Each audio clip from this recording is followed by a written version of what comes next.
ఈత వస్తేనే మనం ఒక బావిలో కావచ్చు, ఒక చెరువులో కానీ ఈత ఆడడానికి వెళ్తాం. ఈత రాకుండా వీళ్ళు దూకం కదా, రారా దూకుతూ రారా అంటే నాకు ఈత రాదని చెప్తాం. మరి అలాంటిది ఒక మతం నుంచి ఇంకొక మతానికి మారేటప్పుడు మనం తెలుసుకోవాలి కదా, దాంట్లో మంచి ఏంది చెడ్డ ఏంది అని తెలుసుకొని కదా వెళ్ళాలి. గుడ్డిగా ఎలా దూకేస్తారు? ఈత రాకుండా బావిలో దూకితే ఏమవుతుందో, నీకు మతం గురించి తెలుసుకోకుండా ఇంకొక మతంలో పోయి చేస్తే నీ యొక్క బతుకు కూడా అలాగే అవుతుందనేసి.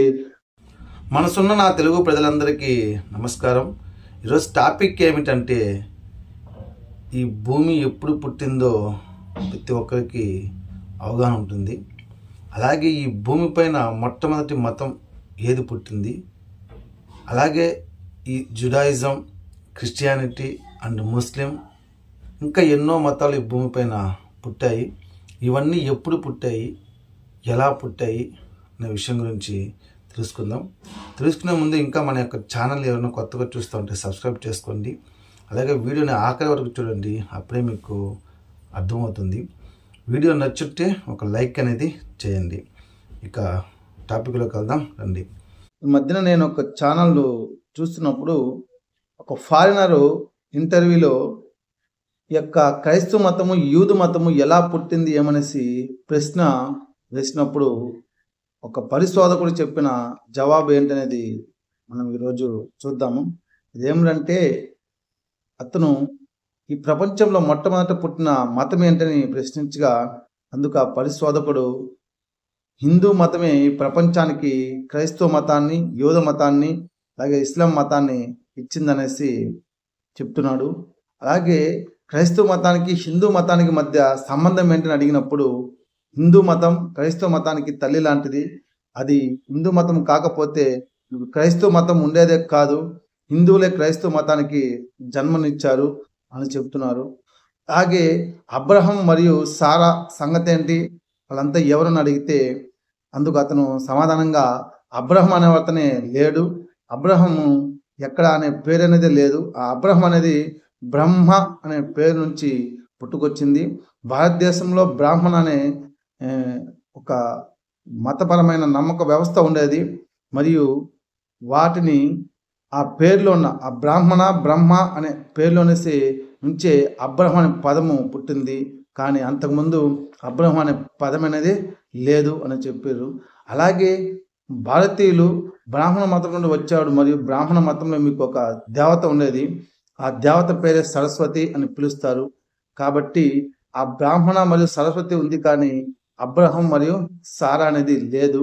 ఈ సరస్వతి అనే పేరు నుంచే సారా అనేది పేరు అనేది వచ్చిందనేసి అతను తెలియపరుస్తున్నాడు.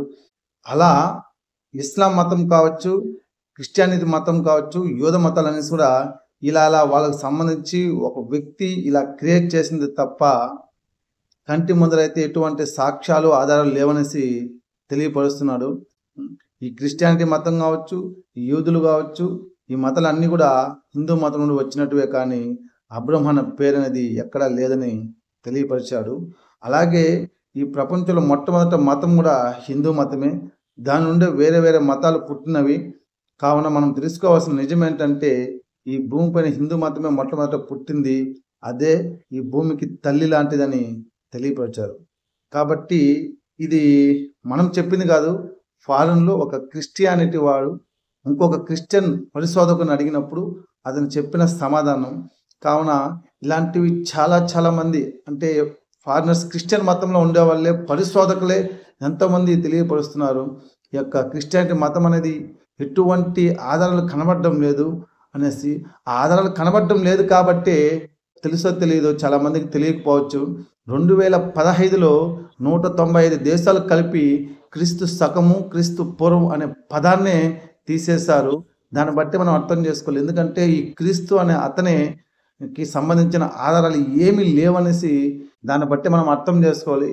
ఈ యేసు క్రీస్తు అనే అతనే లేడు అనేసి. కానీ కొంతమంది మూఢ నమ్మకంతో ఇలా చేస్తున్నారు తప్ప వాస్తవానికైతే యేసు క్రీస్తు అతనే లేదనేసి ప్రపంచ ఐక్యరాజ్య సమితి తేల్చిందంటే మనమందరం కూడా దీన్ని ఆలోచన చేసి అర్థం చేసుకోవాల్సిన అవసరం అయితే ఉంది. ఇది అబద్ధం అనేసి ఎవరైనా చెప్పగలుగుతారా? కాబట్టి మతం మారిన ప్రతి ఒక్క సోదరులకి, మన హిందూ సోదరులందరికీ నేను హంబుల్ రిక్వెస్ట్ చేస్తున్నాను. దయచేసి ఆలోచన చేయండి. ఆలోచన చేయండి. నిజాలు తెలుసుకోండి. నిజాలు తెలుసుకున్న తర్వాత ఏమైనా చేయండి. అంతేకానీ గుడ్డిగా ఇది చేయొద్దండి. ఎందుకంటే ఈత వస్తేనే మనం ఒక బావిలో కావచ్చు, ఒక చెరువులో కానీ ఈత ఆడడానికి వెళ్తాం. ఈత రాకుండా వీళ్ళు దూకం కదా! రారా దూకుతూ రారా అంటే నాకు ఈత రాదని చెప్తాం. మరి అలాంటిది ఒక మతం నుంచి ఇంకొక మతానికి మారేటప్పుడు మనం తెలుసుకోవాలి కదా! దాంట్లో మంచేంది, చెడ్డేంది అని తెలుసుకొని కదా వెళ్ళాలి. గుడ్డిగా ఎలా దూకేస్తారు?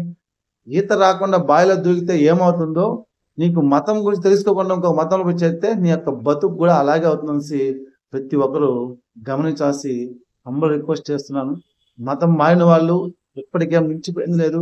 ఇప్పటికే మీరు చాలా అవమానాలు, అవహేళనలు ఎదుర్కొంటున్నారు. వాటన్నిటి తిరిగి మీరు పొందాలంటే మీ యొక్క మతాన్ని మళ్ళీ స్వీకరించి దాన్ని ప్రచారంగా పెట్టుకొని 10 మందికి తెలియపరచండి. ఆ మతం గొప్పతనం, మీ యొక్క జీవితం ఎట్లా ఉంటుందో 3 పువ్వులు 6 కాయల్లాగా ఉంటుందని తెలుసుకోండి. కావున ప్రతి ఒక్కరు హిందూ సోదరులు ఇక మీదటైనా మతం మారేటప్పుడు ఆలోచన చేస్తారనేసి మనస్ఫూర్తిగా కోరుకున్నాను. ఈ యొక్క వీడియోని ప్రతి ఒక్కరూ అందరికీ షేర్ చేయండి. మంచి చెడ్డ అన్నీ తెలుసుకుంటా ఉంటారు. మరొక మంచి వీడియోతో మళ్ళీ కలుద్దాం. అంతవరకు భారత్ మాతాకి జై. ఓం నమః శివాయ.